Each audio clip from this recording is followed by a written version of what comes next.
It happened 2 Christmases ago. Was doing a delivery at an office.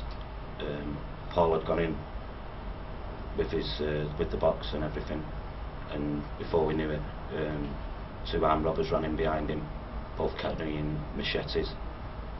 The first thing I remember happening was Andy turned the alarms.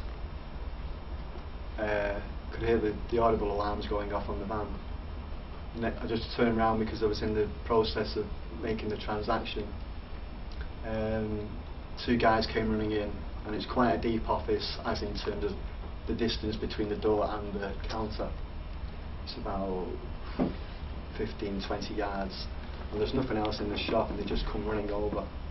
All I could see from the van was hitting him with the machetes all over, and then when they actually did finish what they was doing and they was running out of the shop, the door was open and I could see Paul's hand. It just flopped to the floor as though there was no life left in him, and I actually did think that he'd killed him.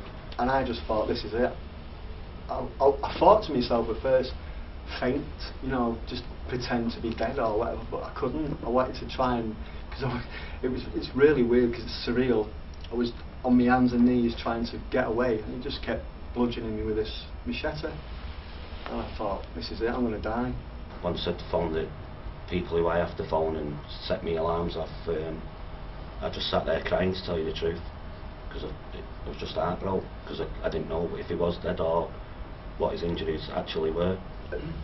After the crime's been committed, we have to put up with that, what they've done to us, mentally and physically. Mentally, I was a wreck for months. After an attack, you always think, I'm not going back, that's it, I'm going to hand me notice in, but then you sit back and you think, but no, then I lose my job. I need my job to provide for my family and everything else. And then you just think, no, I need to go back to work. Why should I lose my job for what they've done? That message is clear. You commit this type of offence, I will fine you and I'll put you behind bars for Christmas. I ask the public, whilst they're out and about doing their general everyday Christmas shopping, that they help us in every way they can to stop the levels of violence and stop this level of crime by reporting to us any suspicious activity they see in the run-up to the festive season. This can be done to Crime Stoppers anonymously on 0800 555 111, or in an emergency, obviously, that can be reported by the 999 line.